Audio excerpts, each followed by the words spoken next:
Hello everyone, welcome back to the channel. This is Hit. Before we start, there is a small disclaimer. I am not SEBI registered research analyst. Please consult your financial advisor before taking any trade. We are not responsible for any type of profit and loss by seeing this video. So कल के video में हमने ये सारे stocks cover किए थे. सबसे पहले ई क्लर्क्स में आज लगभग RSI 45 के आसपास घूम रहा है प्लस वीकली टाइम फ्रेम पे हो सकता है 20 SMA का जो सेंटर बैंड है उसका एक बार रेजिस्टेंस फेस करे लगभग 4429 के आसपास मंथली. तो काफ़ी अच्छा स्ट्रॉन्ग दिखाई दे रहा है.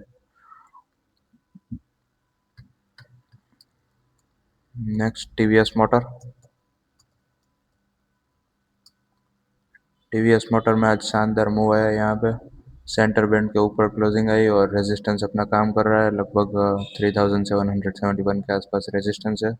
RSI में यहाँ पे लाउड मूव हुआ है. सडनली 2-3 दिन में वो 60 के नीचे चला जाता है या फिर 40 के ऊपर चला जाता है तो उसका लाउड मूव बोलते हैं. करूर वैश्य बैंक करूर वैश्य बैंक में आज यहाँ पे लगभग गैप को सस्टेन करा और गैप के साथ आज खुला और ओपन क्लोज हुआ. यहाँ पे जो गैप जो बताया था 260 का लेवल वो अभी भी अपना काम कर रहा है.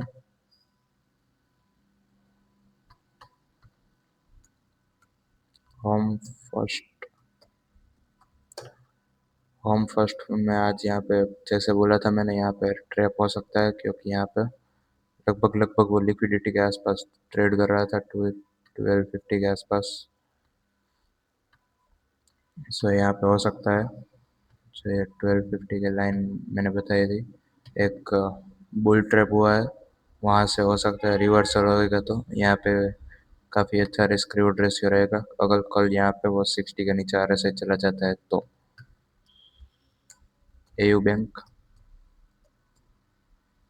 एयू बैंक में अभी भी वो डेली RSI 40 का सपोर्ट ले रहा है. वीकली और मंथली RSI काफ़ी स्ट्रॉन्ग है. हो सकता है उसका इफेक्ट 2-3 दिन में यहाँ पे डेली टाइम फ्रेम पे आए या फिर पिछला जो लिक्विडिटी पूल था ये वाला.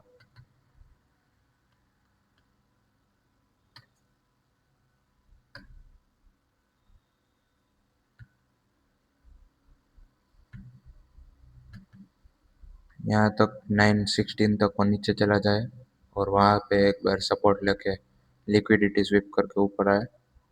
आज के ब्रेकआउट स्टॉक्स में इटरनल ये स्टॉक्स मैंने पहले भी यहाँ पे बताया हुआ है.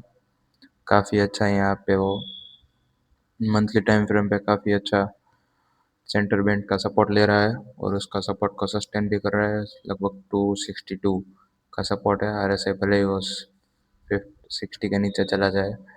वीकली टाइम फ्रेम पे और सेंटर बैंड का सपोर्ट ले रहा है.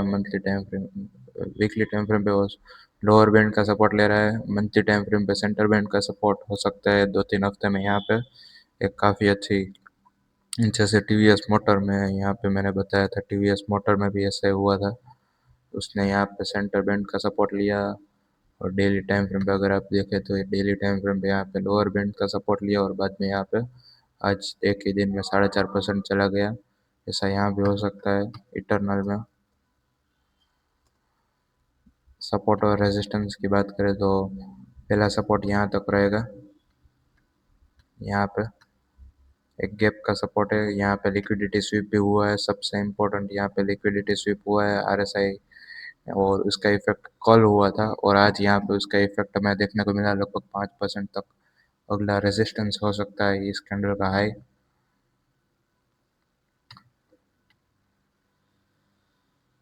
इसके पहले सेंटर बैंड का हाई एक इम्पोर्टेंट रेजिस्टेंस रहेगा लगभग 279.45 के आसपास.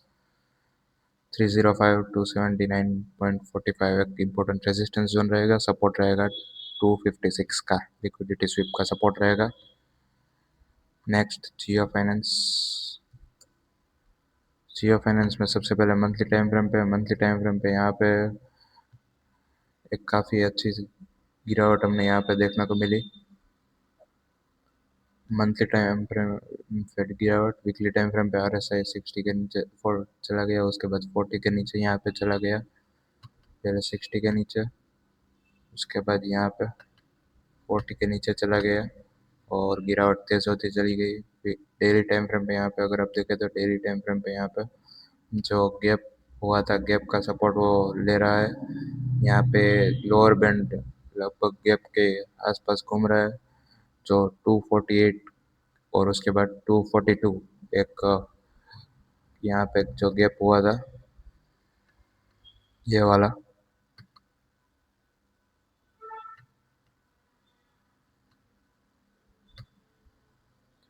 ये वाला जो गैप हुआ था, ये गैप में यहाँ पे एक इसका हाई और लो एक इम्पोर्टेंट रोल प्ले करता है। लगभग क्लोजिंग 248.35 पे आई थी, वो क्लोजिंग और लो एक इम्पोर्टेंट रोल रहेगा यहाँ पे। सो रेजिस्टेंस की बात करें तो यहाँ पे इस कैंडल सेंटर बैंड जो एक रेजिस्टेंस रहेगा लगभग 281.90 के आसपास। यहाँ पे जो अगला लिक्विडिटी स्वीप पूल है, यहाँ पे वो काफ़ी अच्छा यहाँ पे एक रोल प्ले कर सकता है। अगर आप ध्यान से देखें तो यहाँ पे एक यहाँ से ये लो से इस कैंडल का हाई तक लगभग 304 का जो अप इस कैंडल का हाई है 280 288 से 304 तक यहाँ पे एक रेजिस्टेंस एरिया है। अगर यहाँ पे निकलता है तो अगला यहाँ पे होगा।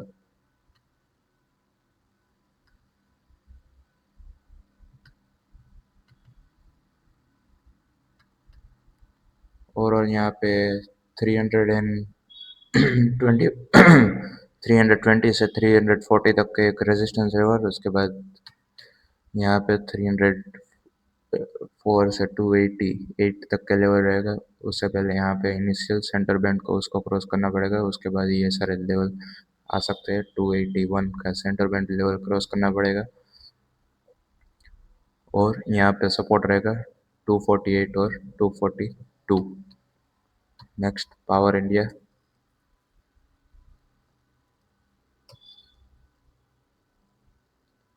पावर इंडिया में सबसे पहले मंथली टाइम फ्रेम पे चलते हैं। मंथली टाइम फ्रेम पे यहाँ पे काफ़ी अच्छा एक बूम हमें देखने को मिला और सेंटर बैंड को बार बार वो सपोर्ट की तरह एक्ट करता है। यहाँ पे उसने लगभग 2025 मार्च नहीं जनवरी में लिया था, उसके बाद अब ले रहा है वो सपोर्ट सेंटर बैंड का। यहाँ पे उसने 60 का भी सपोर्ट लिया था, यहाँ पे भी वो 60 का सपोर्ट ले रहा है, सेम सपोर्ट। उसके बाद यहाँ से वो सीधा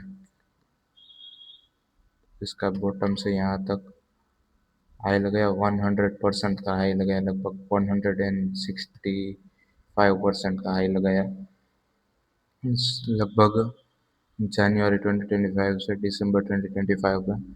सो अब यहाँ पे हो सकता है फिर से वो जनवरी 2026 में आ चुका है। सो यहाँ पे मंथली टाइम फ्रेम पे ओवरऑल काफ़ी अच्छा ट्रेंड है हायर लो का। वीकली टाइम फ्रेम पे अगर आप यहाँ पे अपर बोलिंगर बैंड बंद कर दे तो यहाँ पे एक लिक्विडिटी स्वीप हुई है, हमें यहाँ पे दिखाई दे रहा है liquidity SVEEP. Daily time frame पे काफ़ी अच्छा यहाँ से अच्छे से दिखाई देता होगा। डेली टाइम फ्रेम पे यहाँ पे ये बंद कर देता हूँ, यहाँ करेक्ट एक्सेक्टली यहाँ पे लिक्विडिटी स्वीप हुई है। अगर आप ध्यान से देखें तो यहाँ पे सबका स्टॉप लॉस यहाँ पे लगे हुए होते हैं। कोई भी रिटेलर होता है वो यहाँ पे कहीं एंट्री करता होता, सो यहाँ पे सबका स्टॉप लॉस इसके नीचे चल लगे होते इस एरिया में। ये जो गैप का था तो गैप थियरी के हिसाब से यहाँ पे वो गैप फिल भी हुआ। यहाँ पे लिक्विडिटी कंसेप्ट के हिसाब से लिक्विडिटी भी स्वीप हुई यहाँ पे और उसके ऊपर आज कंफर्मेशन भी मिला। सो यहाँ पे काफ़ी अच्छा रिस्क टू रिवॉर्ड रेशियो में हो सकता है। अगला रेजिस्टेंस जोन मैं बोलूँगा, जोन यहाँ पे मैं कोई भी यहाँ पे कैंडल का हाई और लो नहीं अब बोलने वाला, क्योंकि यहाँ पे लिक्विडिटी कंसेप्ट काफ़ी अच्छे से वर्क करता है। रेजिस्टेंस जोन जो है वो इस एरिया में आ जाता है लगभग लगभग 18,100 से 19,750 तक 770 तक यहाँ पे RSI में भी यहाँ पे स्ट्रेंथ दिखानी शुरू कर दी है। RSI अब यहाँ पे सीधा 40 के ऊपर क्रॉस ओवर दिया यहाँ पे, और आज तो 40 के ऊपर सस्टेन किया और कैंडल बड़ी अच्छी है। यहाँ पे वॉल्यूम भी काफ़ी अच्छा है। लोअर बोलिंगर बैंड को तोड़ के सेंटर बोलिंगर बैंड के आसपास वो ट्रेड कर रहा है। सो यहाँ पे रेजिस्टेंस एरिया मैंने बता दिया, सपोर्ट एरिया रहेगा 16,608। यहाँ पे इस कैंडल का लो एक 16,608। क्यों मैंने बोला, क्योंकि यहाँ पे एक लो काफ़ी इंपॉर्टेंट रोल प्ले करता है। अब यहाँ पे ब्रेकआउट हो चुका है, तो ये यहाँ पे भी हम मान सकते हैं 16,000 से इस कैंडल का जो ओपनिंग हुआ आज का 16,740 16,740 एक काफ़ी अच्छा एक लेवल रहेगा। Next NTPC. एनटीपीसी में मंथली टाइम फ्रेम पे यहाँ पे अगर आप ध्यान से देखें तो एनटीपीसी में यहाँ लाइन हटा देता हूँ। आरएसआई में यहाँ पे स्ट्रेंथ दिखानी शुरू कर दी है, प्लस यहाँ पे एक वीकली टाइम फ्रेम पे अगर आप देखेंगे तो वीकली टाइम फ्रेम पे एक काफ़ी अच्छी ट्रेंड लाइन बनी हुई है और उसको क्रॉस करने की वो ट्राई कर रहा है। यहाँ पे RSI भी धीरे धीरे करके वो ऊपर चला जाता है। डेली टाइम फ्रेम पे अगर आप देखें तो डेली टाइम फ्रेम पे परफेक्ट यहाँ पे लिक्विडिटी स्वीप हुई है। अगर आप ध्यान से देखें तो यहाँ पे सिर्फ प्राइस को देखना है, कोई भी इंडिकेटर यहाँ पे लिक्विडिटी कंसेप्ट या जो स्मार्ट मनी कंसेप्ट होते हैं उसमें यूज़ नहीं करना है। सबसे पहले अगर आप देखेंगे तो ये लाइन जो हमने हाई बताया था, पहले यहाँ पे वो रेजिस्टेंस फेस करता है। सबसे पहले यहाँ पे उसने रेजिस्टेंस बना दिया, उसके बाद वो फिर से इस एरिया में आता है और यहाँ पे वो टच नहीं कर पाता। लगभग हाई बनाया, 350 का हाई लगाया और 350 1.20 का जो जोन था उसको भी टच नहीं कर पाया। उसके बाद यहाँ पे भी आता है, इसका हाई जो था लगभग 350 परफेक्ट 349 का यहाँ पे एक रेजिस्टेंस बने, उसको भी टच नहीं कर पाया। उसके बाद यहाँ पे एक बार उसने ट्राई करने की कोशिश की, सबने सोचा होगा बढ़ रहा है बढ़ रहा है बढ़ रहा है, ले लो खरीद लो। यहाँ पे सब खरीदेंगे। यहाँ पे RSI ने सब ने RSI को देखा होगा, RSI आ चुका था 80 के आसपास। यहाँ पे उस हिसाब से भी यहाँ पे वो ओवरबॉट हो चुका था। उसके बाद यहाँ पे एक बार उसने लिक्विडिटी स्वीप की, यहाँ पे ऑन कर देता हूँ।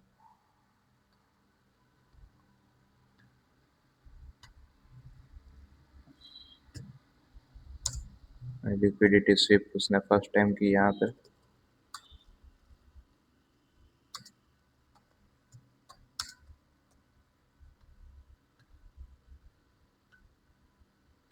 फर्स्ट टाइम यहाँ पे लिक्विडिटी स्वीप की। उसके बाद फिर से यहाँ पे एक दूसरी बार यहाँ पे लिक्विडिटी स्वीप की और यहाँ पे तो बड़ा अच्छा खासा लोगों ने पैसा गंवाया होगा, क्योंकि यहाँ पे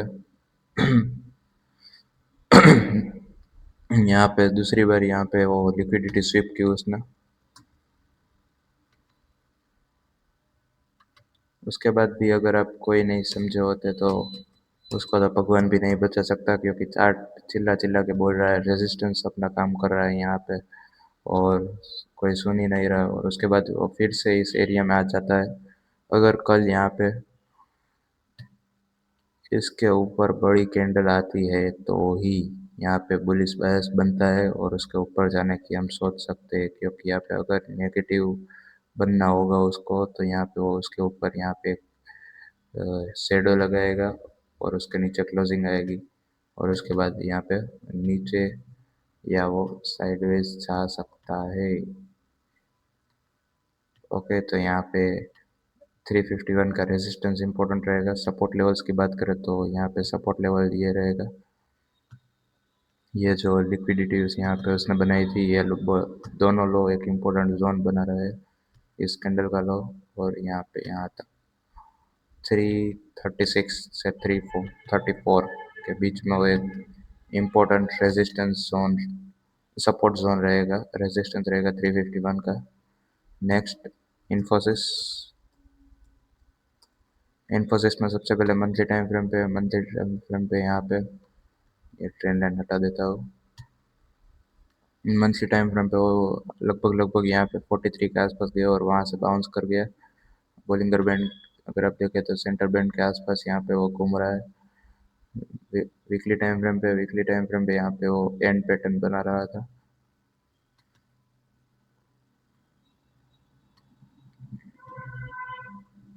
यहाँ पे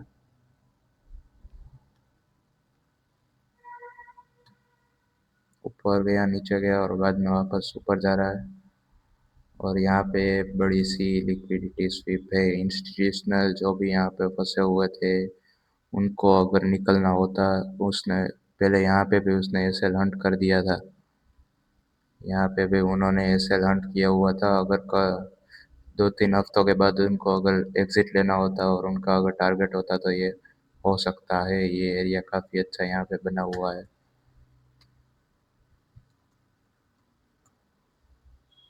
सो यहाँ पे भी काफ़ी अच्छी लिक्विडिटी का कंसेप्ट वर्क करता है। अगर आप यहाँ पे इसका हाई, मैग्नेट ऑन कर देता हूँ, मैग्नेट ऑन कर दिया और इसका हाई से लगभग इसका लो आप पकड़ लो। यहाँ से 1828 से 1975 तक का जो लिक्विडिटी एरिया है उसको क्रॉस करना ही पड़ेगा। और इसको भी यहाँ पे बढ़ाकर ये हाई जो था, हाई बहुत ही इम्पोर्टेंट है यहाँ पे। 1828 से 1999 एक इम्पोर्टेंट है एरिया। यहाँ पे एन पैटर्न भी था, मैंने बताया लिक्विडिटी कंसेप्ट काफ़ी अच्छे से वर्क कर रहा है। वीकली अगर आप सिर्फ आरएसआई को फॉलो करते हैं, यहाँ पे आरएसआई जो बता रहा था, आरएसआई वो बता रहा था और सोल्ड में जा चुका था वो। यहाँ पे आरएसआई 28 का बता रहा था। अगर आप यूट्यूब पे कुछ लोग होते हैं वो बता रहे थे कि यहाँ पे आरएसआई 60 के नीचे चला जाता है तो बुलियरिश, 40 के नीचे चला जाता है तो स्ट्रॉन्ग बेरिश। मगर यहाँ पे कौन सा हो, अगर हम यहाँ पे सिर्फ मैं ये सोचता कि यहाँ पे मेरे को शॉर्ट करना है। यहाँ पे मैग्नेट ऑफ कर देता हूँ, ये ओके। यहाँ से मेरे को शॉर्ट करना है और यहाँ पे समझो वो गैप को फिल करने के लिए और मैंने फिर से यहाँ पे शॉर्ट कर दिया तो मेरा तो एसएल हंट हो जाएगा। एसएल हंट पहले से ही रिटेलर्स का यहाँ पे हो चुका था, इंस्टीट्यूशनल यहाँ पे एंटर कर चुके थे। और अगर वो वॉल्यूम की बात करें तो वॉल्यूम भी काफ़ी अच्छा यहाँ पे बना हुआ था। सो ओवरऑल यहाँ पे इंस्टीट्यूशनल ने रिटेलर्स को लूट लिया था। रिटेलर समझ नहीं पाए थे क्या करना है क्या नहीं। यहाँ पे भी सेम सिनेरियो बन रहा है। यहाँ पे इसका हाई हम मार्क करेंगे